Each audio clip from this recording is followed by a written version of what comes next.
Hear Me Out. I'm Luke, one of the co-founders at Hear Me Out, and we are a sonic branding agency where we help brands figure out every part of how they use sound across any of their touch points, whether that's ads, social, TV campaigns, in-store events, live events, podcasts, UX, anywhere your brand uses sound, we believe should come from a strategic, considered, consistent core.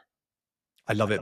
Explain why sound is so important. Well, your brain processes sound 100 million times faster than it processes visuals. So Caltech in America did a study, and it's 100 million times faster. So before your brain is even able to process what you're looking at, the sound that accompanies whatever you're looking at or wherever you are, your brain's already processing and is already being influenced by it. So if you think about how powerful that is, it's crazy. The sound can make or break someone's emotional connection with you, your brand, before any of the nice fancy logos that you spent hundreds of thousands of pounds developing and testing has a chance to do anything. So it's like if you're using sound wrong, then you can put people off of all that hard work and you're not really like maximizing your marketing spend. One of the best sound examples I like is the iMessage with a little haptic feedback. Yeah. Exactly. Great example of sound. Yeah. And so many, like the WhatsApp noise, like imagine how many people in the world every single day and how many times a day, like if somebody's phone goes off and it's a WhatsApp, you're like, oh, you got a WhatsApp. It's not like, oh, you got a message, it's like not, oh, you got an email or somebody wants you. It's like, no, you got a WhatsApp. And then you're thinking of WhatsApp, and it's like, they haven't even paid to get in front of you. It's a noise that's so associated with it that you're now thinking about WhatsApp. Your background's in music and artists, right? What are the learnings from there, and have you applied them to Hear Me Out? So the interesting thing with artists is they are brands, so George and I, the other founder, we're both musicians, toured around the world playing music and produced hundreds of artists on major labels, independent labels.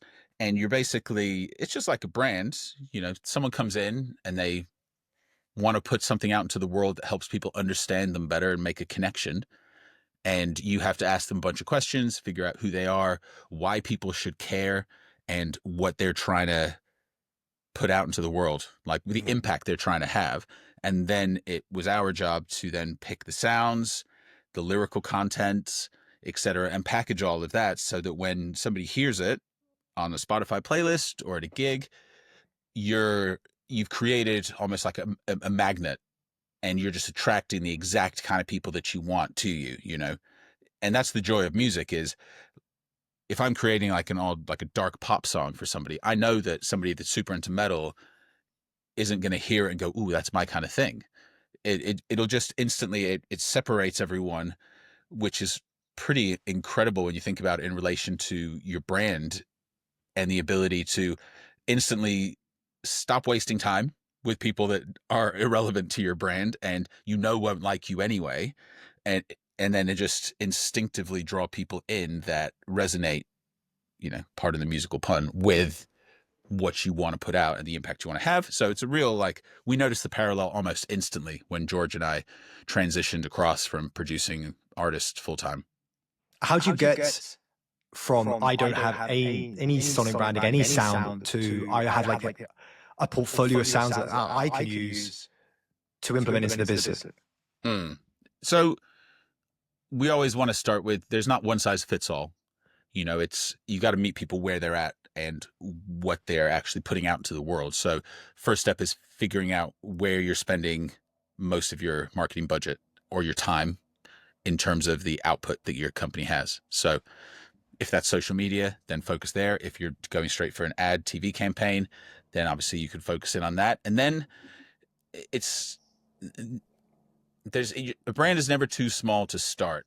And then it's figuring out how you want to make people feel, essentially. So we take people through a really extensive questionnaire, asking them questions like, is your brand a morning brand or an evening brand? Is it light, dark? Is it complicated? Is it, is it smiley? Is it serious? Like all these questions that try and get a brand to be able to express how they want people to feel so that we can then take that emotion and turn it into music. Because a brand shouldn't be able to speak. I think a lot of people get put off sonic branding because they are not equipped with the language to talk about music, or they think they're not. Whereas in reality, like, that's exactly why we work with brands, is because we do have that. So we are the translators, I suppose, of their emotional needs of a brand into music. And then you can just start with like a piece of music. You can start with a brand track, which you can then accompany, and with, you can then put along all of your content that you're putting out. People think with sound, the thing we come up against a lot, which I understand why people think it, but it's also really funny to me that it happens. And I think it's a byproduct of Spotify and instant access to every song in the world. Is like, there's always another song, like content song, and people are always changing their song. And if I said to you, next time you put out a piece of content, I want you to change your logo font, and I want you to change your colors, and I want you to change your tagline, you'd be like, you're mental, you're crazy. Like, you would never do that with your branding and marketing, because you know that consistency is the thing that gives you that recall and that brand equity and awareness and trust. But with brands, they seem to think that every piece of content needs a different piece of music. And that's where I think people get stuck, because it doesn't. Like Jet 2 is a great example. They've used that Jess Glynne song. So now if you hear that song, you think of Jet 2. You barely even think of Jess Glynne, I would argue. And so one song can get you through a whole year. You don't need loads and loads of assets to have them. And you shouldn't really, to begin with, because you want to build that consistency and that awareness, so that when somebody's watching a piece of your content on their phone next to you or across the room, and the song comes on and they can't even see your branding, they're like, oh, that's that brand. Oh, that's that brand. Oh, that's that brand. And so you're getting all this free marketing because you're not even paying to be in front of people's eyes. So I think people really overestimate the variety of music they need with their brand. And they wouldn't do it with their visual branding, and they don't do it with their copy. So you shouldn't do it with your sound. Like, you can expand your collection of sounds over time as long as they're all coming from that core, just as you could your logo. You might tweak your logo slightly for a different medium or like a different territory, let's say. You can do all of that with sound as long as you've got that core to be spreading out from, so that it's all still got that cohesion. It almost feels as if we, like, every day we're using our AirPods more and more. We're using things with sound more and more. Like, if a company wants to find themselves in a position where, look, I'm a happy company, or we associate ourselves with happiness, like, what are the notes that they have to hit to get to something like that, versus a company that's more dark? What are the tones that they would have to use there? I mean, you've got your super basic ones where you've got your major and your minor keys. Traditionally, a major would be a happier, like a happy birthday, and your minors would be a little bit more, I don't want to say sad, because it's potentially just more reflective. And then you've got your pace, so you got your tempo, how fast it is. You've also got the type of instrumentation.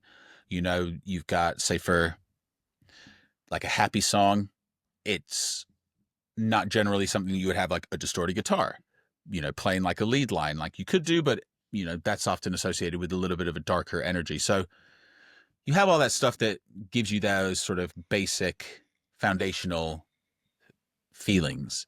But then it's really about, your brand could be a happy brand, but like, is that what people are feeling when they're coming to your brand? Like, maybe you make them feel happy, but before they know your brand, like, so let's say you're a wellness brand and people that are coming into it, they don't feel happy right now. You want them to feel happy after they use your product. So then it's like, what's that journey to take people on? It's like, is there a transition in the music where it's a little bit reflective and you're sort of showing your awareness and understanding of where they're at, and then you're transitioning them into the thought of hope. Oh, this might get better. This might help me get better.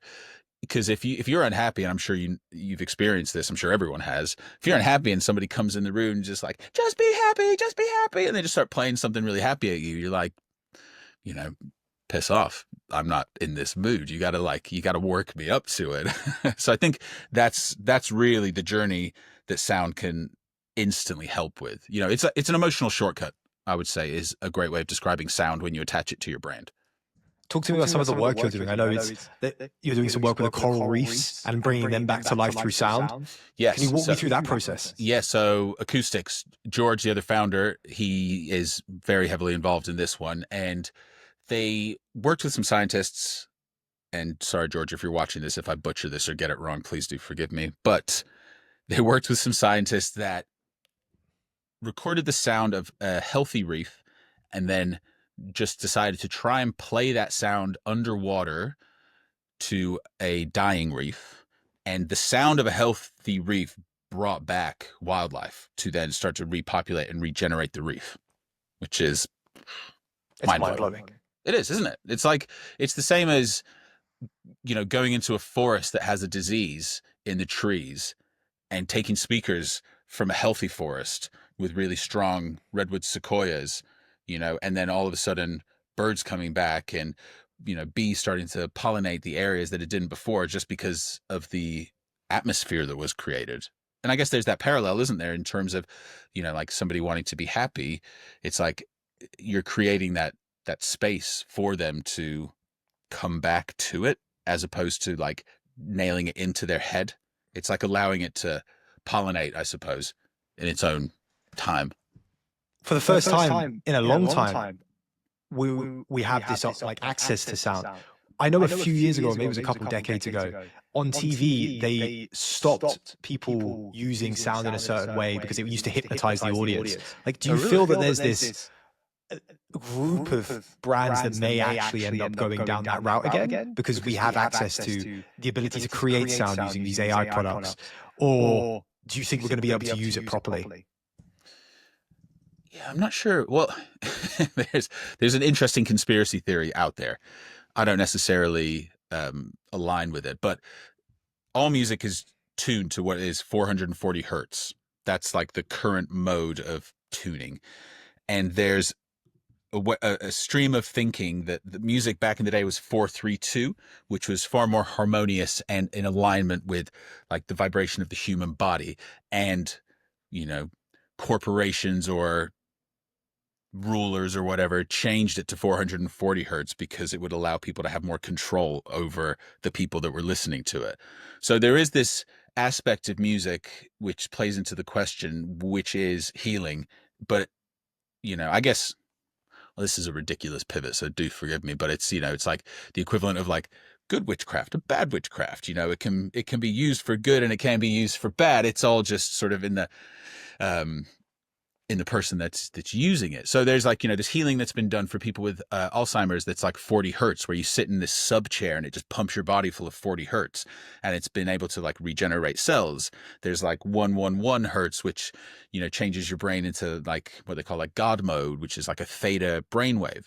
So I think there's an opportunity for brands to be using it in a positive aspect like that, where, you know, to this happiness thing that I've been thrown around a little bit, you know, like, if your music is tuned and has the frequencies that are actually biologically proven to change your body into a more receptive and positively charged state, you know, you imagine then attaching that to a brand and having it not just like, oh, we think this is going to make people feel more calm when they're with our product. It's like it has scientific research that shows that when these frequencies are used in a certain way, that it does actually change your physiology, which I think is pretty fascinating. But it could be used for good or bad. Oh, it could be either way, right? Like, it's depends great. What you want to be a superhero or you want to be a villain. In a completely different way. Which would you be? If you were in a Marvel, would you be a villain or a hero?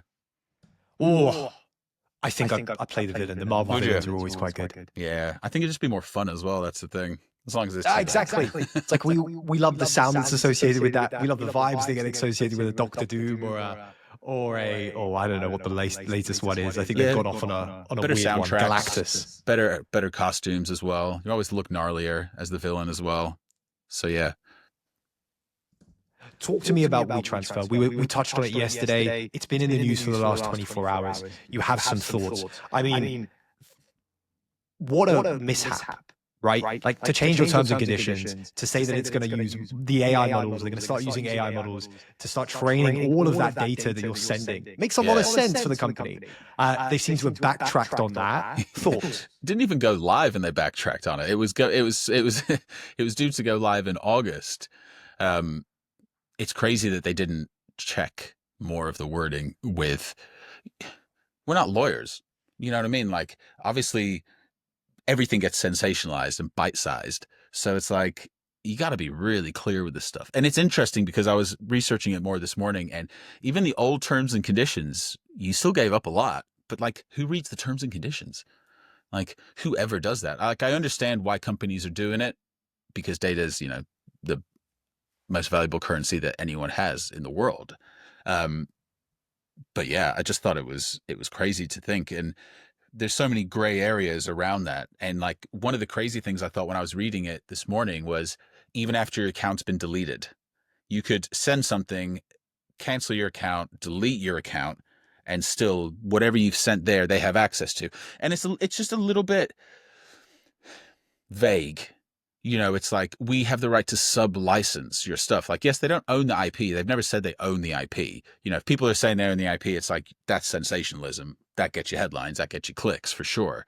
But even just having the right to reproduce, recreate, to sub-license, to use, it's like, I don't understand where that stops, because it's like in operations and business development, but like, business development could be an ad that you run, that what you just get to use this thing, and then they could sell it to everyone.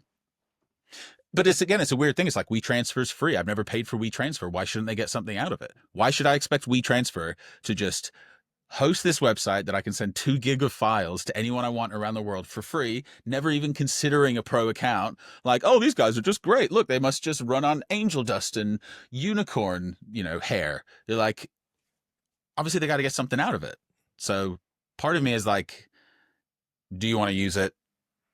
Well, why shouldn't you give something to use it, I guess, is the thing. It's just an interesting place that we're going, like YouTube. Like, what are their terms and conditions on the videos that you post up? Like, if I'm an artist and I do a video of me drawing something amazing, do YouTube now have the right to use that to train AI models, or to sell it to people that train AI models because they've used the platform? Does it then change when my channel is monetized?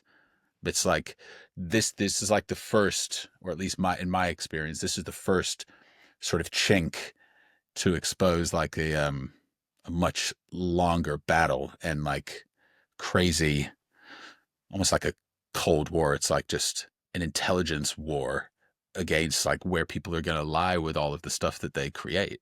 What do you think about it? It's a difficult like quagmire that you end up being in, right? Because you want to be able to access the platforms, and the platforms obviously have to make money in some capacity. Data is so important. Yeah. But there has to be a middle ground for everyone to operate in, right? It's like, okay, we can take some of the data here that allows us to train our models in a certain way. Maybe it's the audience retention. I'm not too sure, but there has to be a middle ground where both parties win, not where it's just one-sided and an artist gets left with nothing and no value in their IP, and it's just, oh, hey, you're just a shell of a product now. Yeah, it's the IP thing is interesting, because I would love to know more, and if anyone who's watching does know the answer, get in touch, because how expansive can their use be? Because, yeah, like you're saying, I could see a world where, like, let's say YouTube had their own AI, had their own ChatGPT. If I got a pro account for letting them have access to train all the videos that I posted, I'd be like, oh, okay, that could actually be worth it. Like, I don't want to pay for loads of pro accounts on AI agents. So, like, my stuff's out there. People are using it anyway. It's just so interesting. I was talking to somebody that works in telecommunications, and I've always wanted to know, like, how do our phones know so much about us? How is it that I talk to someone about something, and then on Instagram I get an ad? And I was like, to Instagram, can they listen to your phone? And they were like, he was like, it's not any of the apps. You might know this, but he was like, it's the telecom provider. when you sign up to use like an EE or a Virgin, they basically, in their terms, most of them at least, and I could be speaking well out of turn here for it, but you have signed up to them to be able to access your microphone, and apparently they are the biggest sellers of this data. Someone's got to sell it. That just blew my mind. I was like, I never even thought about it. Like, of course, because your phone's always on. Like, if I'm in the app and it's listening to me, fine, I probably agree to that. Whatever, my bad. But that's why your phone can be on and locked on the side and locked, and then all of a sudden you get an ad on Instagram because they've heard it, they've done it, blah, blah, blah, they've sold it. I'm like, that's blowing my mind. So it's happening everywhere. They're going to be anyway. major players in how this technology gets rolled out throughout the world, I think, because we have to access some sort of internet to be able to actually use any of these products anyway, right? And because they're not locally on our devices, you can't throw up ChatGPT or use a Suno to make AI music. We access Twitter, we access Instagram via all of these platforms, right? Our entire consumption is on the internet. Yeah. And so they're going to have a real role to play in how all of this gets rolled out so that we feel safe, but also there's an actual value in everything. Luke, this has been an absolute pleasure. Thanks so much for your time. We're going to have to get you back on with George again. 100%. Let's do it. Thanks so much. Awesome, dude. Have a good one.